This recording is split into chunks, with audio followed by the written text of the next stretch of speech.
ವೀಕ್ಷಕರೇ ನಮಸ್ಕಾರ. ನಾನು ಮಾರುತಿ ಬಣ್ಣಗಳು 24ಗೆ ಸ್ವಾಗತ. ಸ್ನೇಹಿತರೆ, ಇವತ್ತೊಂದು ವಿಷಯ ಏನೆಂದರೆ, ನಮ್ಮ ಬೆಳಗಾವಿ ಜಿಲ್ಲೆಯ ಖಾನಾಪುರ ತಾಲೂಕಿನಲ್ಲಿರೋ ಕನಕುಂಬೆ ಅಂತ ಒಂದು ಗ್ರಾಮ ಪಂಚಾಯಿತಿ. ಕನಕುಂಬೆ ಅಂದ ತಕ್ಷಣ ನಿಮಗೆಲ್ಲರಿಗೂ ಗೊತ್ತಿರ್ಬೋದು, ಕಳಸಾ ಬಂಡೂರಿ ಬಗ್ಗೆ ಎಲ್ಲ ನೇತಾಗಳು ಅಲ್ಲೆಲ್ಲ ಹೋಗಿ ಬಂದರು. ಅದು ಅಲ್ಲದೆ ನಮ್ಮ ಮಲಪ್ರಭಾ ನದಿಯ ಉಗಮ ಸ್ಥಳವೂ ಅಲ್ಲೇ ಇದೆ.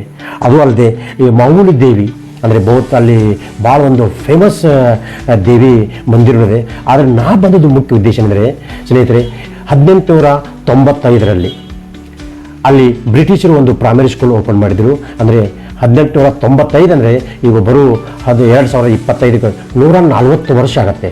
ಆದರೆ ಇಲ್ಲಿವರೆಗೆ ಅದನ್ನು ಶತಮಾನೋತ್ಸವ ಯಾರು ಆಚರಿಸಿಲ್ಲ. ಅಲ್ಲಿ ಊರು ಜನರು ಕೂಡಿಕೊಂಡು ಮತ್ತು ಆ ಸ್ಕೂಲ್ನಲ್ಲಿ ಕಲಿತ ವಿದ್ಯಾರ್ಥಿಗಳ ಒಂದು ಸಂಘ ಕಟ್ಟಿದ್ದಾರೆ, ಹಳೆಯ ವಿದ್ಯಾರ್ಥಿಗಳ ಸಂಘಟನೆ ಅಂತ. ಆ ಸಂಘಟನೆಯ ಎಲ್ಲರೂ ಕೂಡಿಕೊಂಡು ಸ್ವಲ್ಪ ಕಾಂಟ್ರಿಬ್ಯೂಷನ್ ಮಾಡಿಕೊಂಡು ಈ ವರ್ಷ ಅದನ್ನು ಶತಮಾನೋತ್ಸವ ಆಚರಿಸ್ತಾ ಇದ್ದಾರೆ.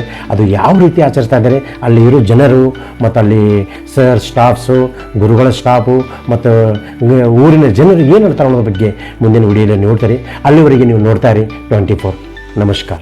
ನಮಸ್ತೆ, ನಾನು SD ಮುಲ್ಲಾ, ಸರ್ಕಾರಿ ಹಿರಿಯ ಪ್ರಾಥಮಿಕ ಶಾಲೆ ಕನಕುಂಬಿಯಲ್ಲಿ ಪ್ರಭಾರಿ ಮುಖ್ಯಾಧ್ಯಾಪಕ ಅಂತ ಕೆಲಸ ಮಾಡ್ತಾ ಇದ್ದೀನಿ. ಇದು ಶಾಲೆ ಸರ 1895ನಲ್ಲಿ ಸ್ಥಾಪನೆ ಆಗೈತೆ ರೀ, ಬ್ರಿಟಿಷ್ ಕಾಲದಲ್ಲಿ ಸ್ಥಾಪನೆ ಆಗೈತೆ ರೀ. ಮತ್ತು ನಮ್ಮ ಶಾಲೆಗೆ 125 ವರ್ಷ ಕಂಪ್ಲೀಟ್ ಆಗೈತೆ ರೀ. ಮತ್ತು ಈ ನಮ್ಮ ಶಾಲೆ ವಿಶೇಷತೆ ಅಂದರೆ ಸರ ಇಲ್ಲಿ ಭೀಮಗಢ ಅಭಯಾರಣ್ಯ ಇತರದಾಗ ವ್ಯಾಪ್ತಿಯಲ್ಲಿ ಇದು ಬರ್ತೈತೆ ರೀ. ಮತ್ತು ನಮ್ಮ ಶಾಲೆಯಲ್ಲಿ ಸುತ್ತಮುತ್ತ ಹಳಿಂದ ಹುಡುಗರು ಬರ್ತಾರೆ ಇಲ್ಲಿ. ಮತ್ತು ಭಾಳ ಓಲ್ಡ್ ಶಾಲೆ ಇದೆ ರೀ ಇದು. ಮತ್ತು ಇದು ಶಾಲೆಯಲ್ಲಿ ಭಾಳಷ್ಟು ಜನ ಓದಿ ಡಾಕ್ಟರ್, ಇಂಜಿನಿಯರ್, ಆರ್ಮಿ ದೊಡ್ಡ ದೊಡ್ಡ ಪೋಸ್ಟ್ನಲ್ಲಿ ವರ್ಕ್ ಮಾಡ್ತಾ ಇದ್ದಾರೆ ರೀ. ಮತ್ತು ನಮ್ಮ ಶಾಲೆಯಲ್ಲಿ 125 ವರ್ಷ ಪೂರ್ಣ ಆಗಿದೆ. ಅದರ ಸಲುವಾಗಿ ನಾವು ಶತಕೋತ್ತರ ರೌಪ್ಯ ಮಹೋತ್ಸವ ಅಂತ ಒಂದು ಹಳೆ ವಿದ್ಯಾರ್ಥಿನ ತಗೊಂಡು ನಾವು ಶಾಲೆ ಡೆವಲಪ್ಮೆಂಟ್ ಸಲುವಾಗಿ ವರ್ಕ್ ಮಾಡ್ತಾ ಇದ್ದೀವಿ. ನಮ್ಮ ಸ್ಕೂಲ್ನಲ್ಲಿ ಟೋಟಲ್ 8 ಜನ ನಾವು ಟೀಚರ್ಸ್ ವರ್ಕ್ ಮಾಡ್ತಾ ಇದ್ದೀವಿ. ಮತ್ತು ನಮ್ಮ ಸ್ಕೂಲಿಂದ ವಿಶೇಷತೆ ಅಂದರೆ ಇಲ್ಲಿ ನಮ್ಮ ಸುತ್ತಮುತ್ತ ಹಳ್ಳಿಯಿಂದ ಹುಡುಗರು ಇಲ್ಲಿ ಬಂದು ವಿದ್ಯಾಭ್ಯಾಸ ಮಾಡ್ತಾ ಇದ್ದಾರೆ. ಮತ್ತು ನಮ್ಮ ಶಾಲೆಯಿಂದ ಒಂದು ವಿದ್ಯಾಭ್ಯಾಸ ಮಾಡಿ ನಮ್ಮ ಶಾಲೆಯ ಹೆಸರನ್ನು ಭಾಳಷ್ಟು ಜನ ಒಂದು ಸ್ಟೇಟ್ ಲೆವೆಲ್ ತಗ ತೊಗೊಂಡು ಹೋಗಿದ್ದಾರೆ. ಮತ್ತು ನಮ್ಮ ಇಲ್ಲಿ ಈ ಊರಿಂದ ವಿಶೇಷತೆ ಅಂದ್ರೆ ಇಲ್ಲಿ ಒಂದು ಜಾಗೃತಿ ಮಾೌಲಿ ಮಂದಿರ ಒಂದು ಇದೆ ರೀ. ಆಮೇಲೆ ಕಳಸಾ ಬಂಡೂರ ಪ್ರಕಲ್ಪನೂ ನಮ್ಮ ಇಲ್ಲಿ ಕನಕುಂಬಿಯಲ್ಲಿ ಆಗಿದೆ. ಮತ್ತು ನಮ್ಮ ಇದು ಶಾಲೆ ಸಲುವಾಗಿ ನಮ್ಮ ಊರಾಗಿಂದ ಎಲ್ಲ ಹಳೆ ವಿದ್ಯಾರ್ಥಿನೂ ಸಹಾಯ ಮಾಡ್ತಾ ಇದ್ದಾರೆ. ಅವರು ತಗೊಂಡು ನಾವು ಸ್ಕೂಲ್ ಡೆವಲಪ್ಮೆಂಟನ್ನು ಮಾಡ್ತಾ ಇದ್ದೀನಿ. ಮತ್ತು ಗೌರ್ಮೆಂಟನ್ನು ನಮ್ಮ ಪೂರ್ತಿ ಸಹಾಯನ ಮಾಡ್ತಾ ಇದ್ದಾರೆ ಸರ್ ಇದೆ. ಹೀಗಾಗಿ ಹುಡುಗರಲ್ಲಿ ಆಸಕ್ತಿ ಇದೆ ಕನ್ನಡ ಕಲಿಯೋದು. ಯಾಕಂದ್ರೆ ಮುಂದೆ ಕಾಂಪಿಟೇಟಿವ್ ಎಕ್ಸಾಮ್ ಇರಲಿ, ಆಮೇಲೆ ಮುಂದೆ ಹೈಸ್ಕೂಲ್ಗೆ ಹೋಗಲಿ, ಅವರು ಕನ್ನಡ ಇದ್ದಾರೆ ಅಂತ ಅವರು ಕಲಿತಾರೆ ಸರ್. ಹಾಗೇನು ಪ್ರಾಬ್ಲಮ್ ಇಲ್ಲ. ಇಚ್ಛಾಶಕ್ತಿ ಇದೆ ಸರ್. ಹಾಂ ಇದೆ ಸರ್. ಹಾಂ, ಅಂದ್ರೂ ನಮ್ಮಲ್ಲಿ ಸ್ಟಾಪ್ದು ಏನು ಪ್ರಾಬ್ಲಮ್ ಅಂದರೆ ಸರ್, ಸ್ವಲ್ಪ ಇಲ್ಲಿ ಪರ್ಮನೆಂಟ್ ಯಾರೂ ಇಲ್ರಿ, 2 ಜನ ಅಷ್ಟೇ ಇದೇವ್ರಿ. ಉಳಿಕಿದ್ದು ಗೌರ್ಮೆಂಟ್ ಏನು ಮಾಡ್ತಾ ಇದೆ, ಗೆಸ್ಟ್ ಟೀಚರನ್ನು ಕೊಡ್ತಾ ಇದ್ದಾರೆ ಸರ್. ಅವರು ಅತಿಥಿ ಟೀಚರ್ ಇದ್ರೂ ಅವರು ಸರಿಯಾಗಿ ಬಂದು ಹುಡುಗರನ್ನ ವಿದ್ಯಾಭ್ಯಾಸ ಮಾಡ್ತಾ ಇದ್ದಾರೆ, ಟೀಚಿಂಗ್ ಮಾಡ್ತಾ ಇದ್ದಾರೆ. ಅದೇನು ಪ್ರಾಬ್ಲಮ್ ಇಲ್ಲ. ಆದ್ರೂ ಏನು ಅಂದರೆ ಸ್ವಲ್ಪ ಪರ್ಮನೆಂಟ್ ಸಿಕ್ಕರೆ ಸ್ವಲ್ಪ ಒಳ್ಳೇದಂತ ನಮ್ಮ ಅಭಿಪ್ರಾಯ. ನಾನು SD ಮುಲ್ಲಾ ಸರ್. ಇಚ್ಛಾಶಕ್ತಿ ಭಾಳ ಇದೆ ರೀ. ನಾವು ಶಿಕ್ಷಕರಾಗಿ ಜಾಸ್ತಿ ಪ್ರಯತ್ನ ಮಾಡ್ಬೇಕ್ರಿ.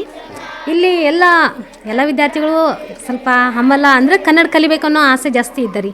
ಇಲ್ಲಿ ಸ್ವಲ್ಪ ಮರಾಠಿ ಇರೋದ್ರಿಂದ ಅವ್ರಿಗೆ ಸ್ವಲ್ಪ ತೊಂದರೆ ಆಗ್ತಾ ಇರ್ತದೆ ರೀ. ನಾವು ಸ್ವಲ್ಪ ಕನ್ನಡ ಅಂದರೆ ಅವ್ರಿಗೆ ಸರಳವಾಗಿ ಆಗಬೇಕು ಅಂದರೆ ಅವರು ಡೈಲಿ ಅದನ್ನು ಯೂಸ್ ಮಾಡ್ತಾಯಿದ್ರೆ ಅದನ್ನು ಅವ್ರಿಗೆ ಸರಳ ಆಗ್ತದೆ ರೀ.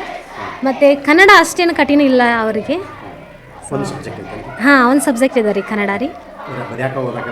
ಹಾಂ, ಬರ್ಯಾಕ ಓದಾಕ ಬರ್ತದೆ ರೀ. ಆದರೆ ಓರಲ್ಲಾಗಿ ಮಾತಾಡೋದು ಸ್ವಲ್ಪ ಕಠಿಣ ಆಗ್ತದೆ ರೀ ಅವ್ರಿಗೆ. ಸಾವಿತ್ರಿ ವಾಂದ್ರೆ. ಇಲ್ಲ ಸರ್, ಗೆಸ್ಟ್ ಟೀಚರ್. ಹಾಂ ಸರ್.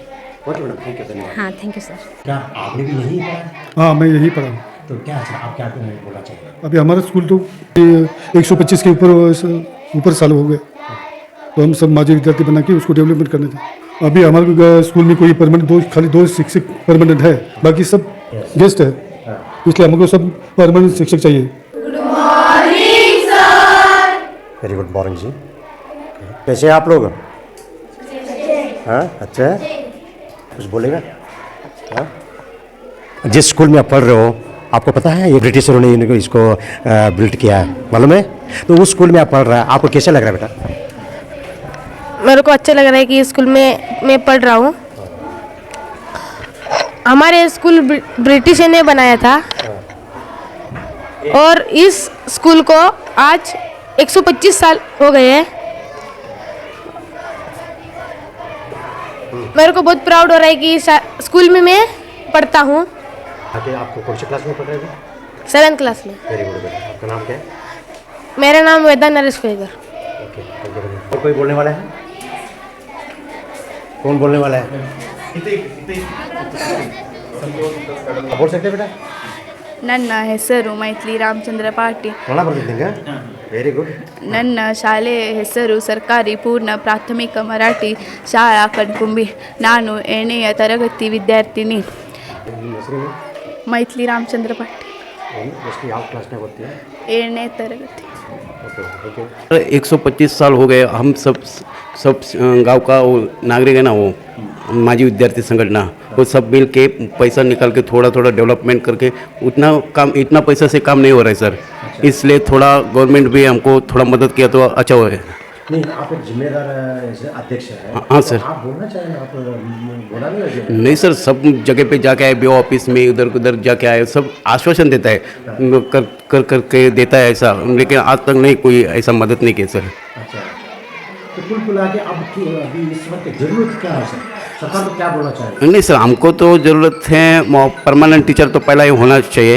बाद में हमारा 125 साल हो गए उस स्कूल को, अभी उसको डेवलपमेंट कुछ नहीं हो, पूरा स्क्रैप हो गया है. हमारे गांव के लोग को 500-1000 दे के पूरा आधा कर रहे हैं, लेकिन इतने पैसे में नहीं हो रहे सर.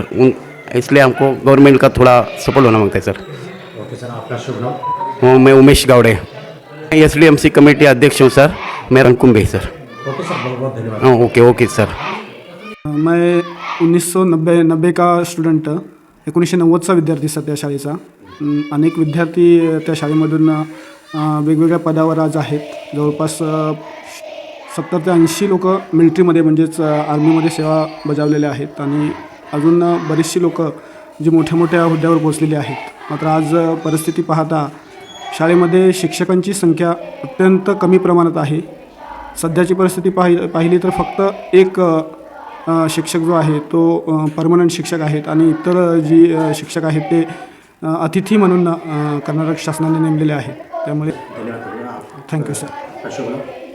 विजय गावडे सर, 1990चा माजी विद्यार्थी, कणकुंबे सर. Thank you. ಸ್ನೇಹಿತರೆ, ಈ ವಿಡಿಯೋ ಬಗ್ಗೆ ನಿಮ್ಮ ಅಭಿಪ್ರಾಯ ಕಮೆಂಟ್ ಮಾಡಿ ಹೇಳಿ, ಲೈಕ್ ಮಾಡಿ, ಶೇರ್ ಮಾಡಿ, ಸಬ್ಸ್ಕ್ರೈಬ್ ಮಾಡಿ. ಹಾಂ, ಬೆಲ್ ಬಟನ್ ಒತ್ತೋದು ಮರಿಬೇಡಿ, ಏಕೆಂದರೆ ನಮ್ಮ ಪ್ರತಿಯೊಂದು ವಿಡಿಯೋ ನಿಮಗೆ ಮೊದಲು ತಲುಪಬೇಕು. ನಮಸ್ಕಾರ.